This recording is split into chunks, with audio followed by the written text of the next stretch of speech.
And actually, I think the stuff we're going to do here in the beginning, the vector valued functions and space curves, is pretty cool. We're going to get to use some CalcPlot 3D.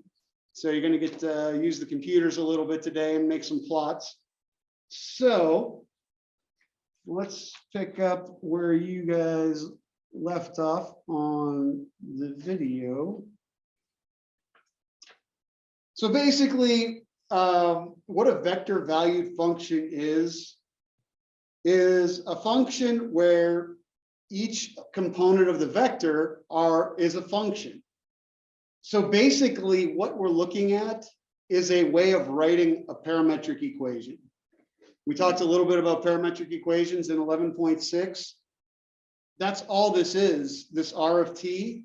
A lot of times we'll refer to it as a position vector, especially today, because it'll help us see some of the properties. But all that really is a set of parametric equations in 3 space, an equation for x, y, and z with the parameter t. So it's going to do 2 things. It's going to organize our parametric equation and leverage what we know about vectors. So we're going to go right into having a little bit of fun here, using the CalcPlot 3D. So we're going to start off with something basic. What does the graph of cosine t, sine of t look like between 0 and... Okay, now obviously we're in 3D, so we're going to have a third component. So there's our circle. Again, this is, guys, this is right out of trig, right? So here's where it's going to get interesting, is when we add that third component, and we're just going to start off with 0. Now in CalcPlot 3D, here this would be a space, bless you, is what we call a space curve. It's basically some kind of line in 3D as opposed to a surface. So if you go to your space curve, you can see cosine and sine are already in there. We're just going to put 0. We already said cosine and sine make a circle centered at the origin of radius 1. Well, we didn't really mention it before because we only were dealing with the XY plane, but it lies in the XY plane. So if we go to plot this guy, there's our circle of radius 1 is sitting in the XY plane, right? If we look straight down, same circle we saw before. So pretty basic idea so far. It's a circle in 3D. We're going to do some cool stuff with that circle though. For instance, what if I change the z coordinate from 0 to 1? What is that going to do to my curve? Yeah, it's like a vertical shift up 1, right? It's going to go up 1 and it's going to hover 1 unit above the XY plane, right? Nothing crazy going on there.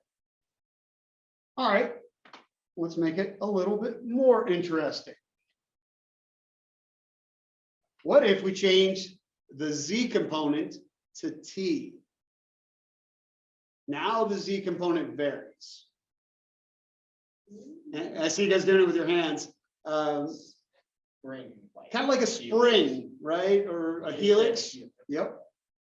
All right, let's see what we got. So we change that to t. And we get a helix. Let's change the axes a little bit so that we can see that a little better. Right.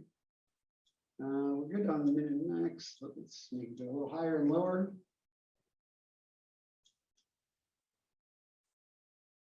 And we can see our helix in there. Let's make that actually a little wider so you can see it a little bit.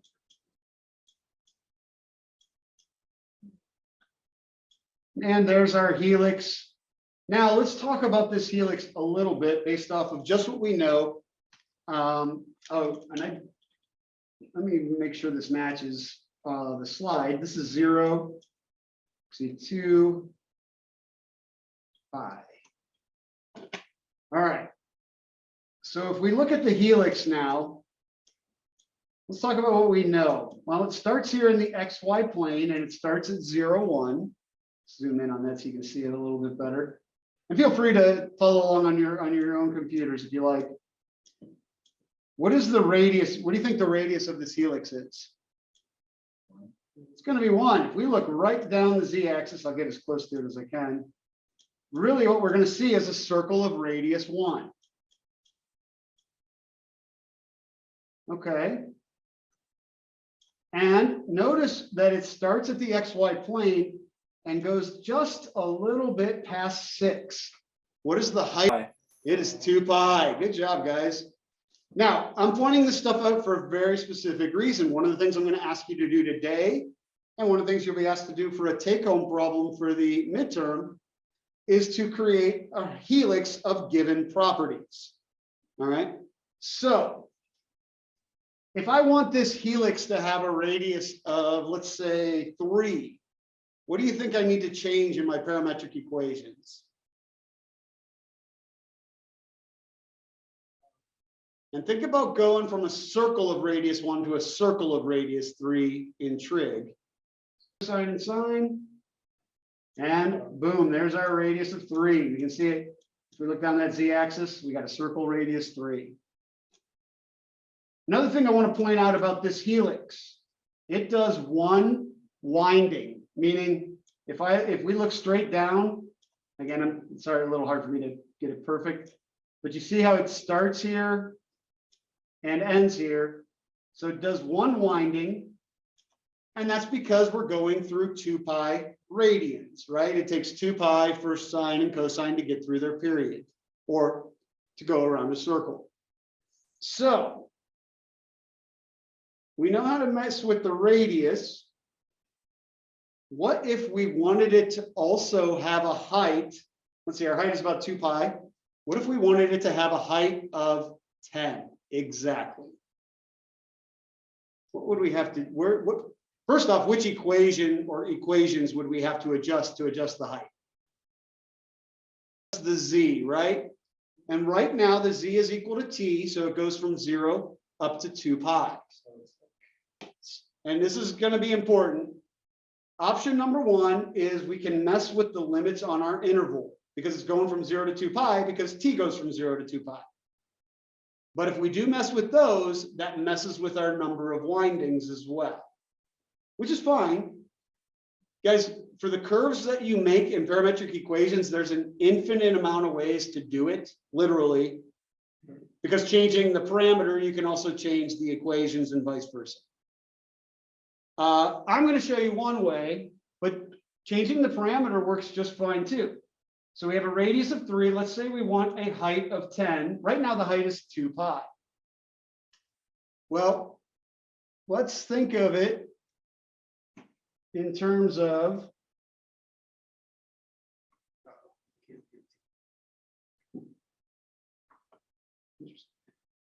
actually, I'll go here.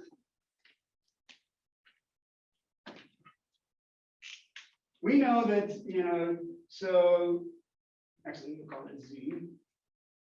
Z is equal to some parameter times t.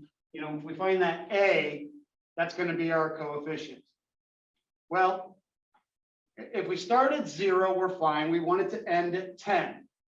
So then we know that when this thing is at 2 windings, t is at 2 pi.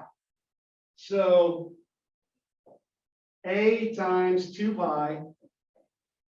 Well, we want a to be such that when we're at 2 pi for t at 2 pi radians, that this equals 10. We just solve that for a. So a equals 10 over 2 pi, or 10 over pi. Sorry, 5 over pi. Does that make sense? Again, we could have adjusted the limits as well, no problem. But then we would have to mess with the inputs of sine and cosine, the periods, because we want to make sure we still get one winding. So this is a real easy. This is one way of doing it, and let's make sure that it works.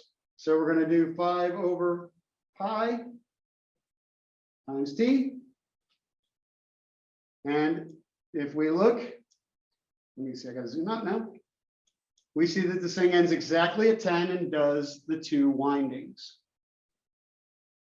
Now, maybe one winding. Let's say we wanted to do 2 windings, but still have it end at 10, right? Well, if I do it up to 4 pi, that gives me the second winding, but right now it's going way higher than 10. So we just need to make an adjustment here. And 2 times pi. And there it is. There's our helix that has a radius of 3. It does 2 windings and a height of exactly 10. Okay. Like I said, you're going to get a chance to try one of these in the worksheet, but I really wanted to point out that, you know, I'm not guessing on how to get it close to 10 because we can make it actually end at 10. I'm not guessing on the number of windings because I went from 0 to 4 pi. But let me show you another option. If I wanted to have the, remember I told you there's an infinite amount of ways to do this. If I cut the interval in half, but then I put 2 here. Notice now I'm getting the 2 windings, but now it's only half as high because I cut the height in half on the Z. So now we can get rid of the 2, and there's the exact same graph we just had. Different parametric equations, different t interval. So anytime you're doing a space curve, make sure you include your t interval because that's what's going to determine where it starts and where it ends. All right? Questions about that? I just want to take some time to kind of point out how those pieces work together, the windings, the radius, and the height. Because like I said, you know, you're going to do one on the worksheet today, and there will be one on the midterm take-home problems. They're not hard as long as you know what you're attending to. And those are the 3 things that you want to look at. We'll get a little playtime today too to see how it goes.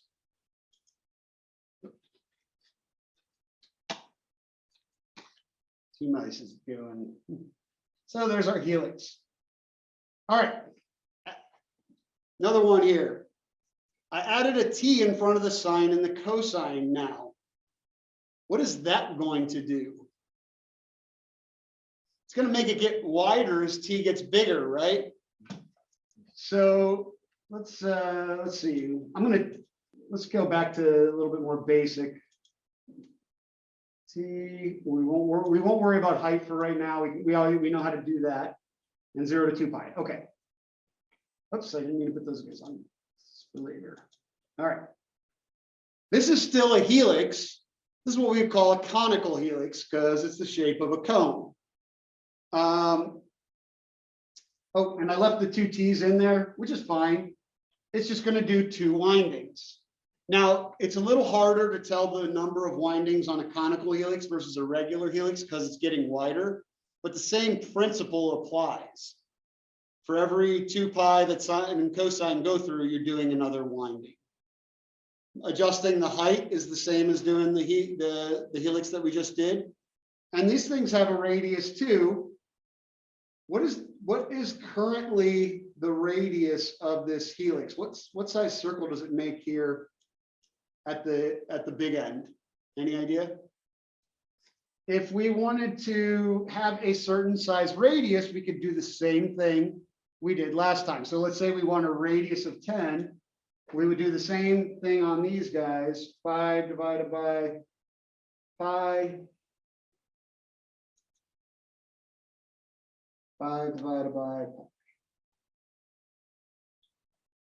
And I don't quite have the graph out long enough for us to see that, but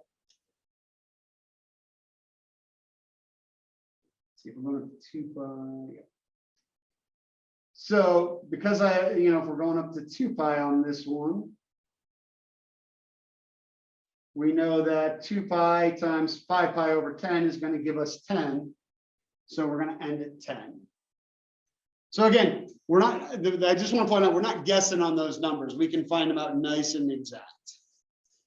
So like I said, I'm only going to have you do one of the ones on the worksheet for today just to get some practice. There's 2 of them on there. I just want you to get used to messing around with the coefficients, seeing what it does to the graph, putting it in a space curve. All right, so that's our conical helix. So that's the stuff, that's basically what I wanted to talk to you about with space curves.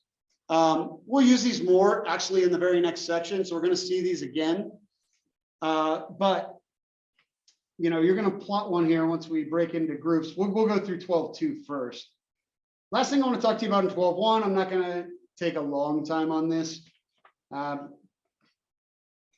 We may look at limits of vector valued functions. And when we do those limits, basically you're just calculating the limit of each component. So it's basically like 3 Calc 1 problems. All right. And so remember to calculate a limit at a point. First thing you do is plug it in. If you get a number, you're done. If you get 0 over a number, you're done. If you get a number over 0, it's undefined. And then if you get 0 over 0, it's an indeterminate form. You have to use some more techniques like graphing, factoring, or L'Hopital's rule. Okay. And we might see L'Hopital's rule this semester. You're not allowed to forget that one yet. The reason we bring this up is this brings up our definition of continuity for a vector valued function. It is the exact same definition of continuity you saw in Calc 1, which is that not only does the limit exist, it's also equal to the function value at that point. It's just with the vector value function, it has to be done for all 3 components. That's all. So it is literally like doing a Calc 1 problem 3 times. We'll get one to practice one of those today too. Be continuous for the vector valued function to be continuous. So yeah, if you, let's say you do the first limit for x of t, if it's not continuous, you don't even have to check the other ones. We know the limit doesn't exist. That's a good point. I'm glad you brought that up because you know, we're looking at continuity. Well, if one of those pieces fails, then the whole thing fails. Other questions? All right. Well, now we've seen limits, so we have officially, finally, in week 3, done some calculus.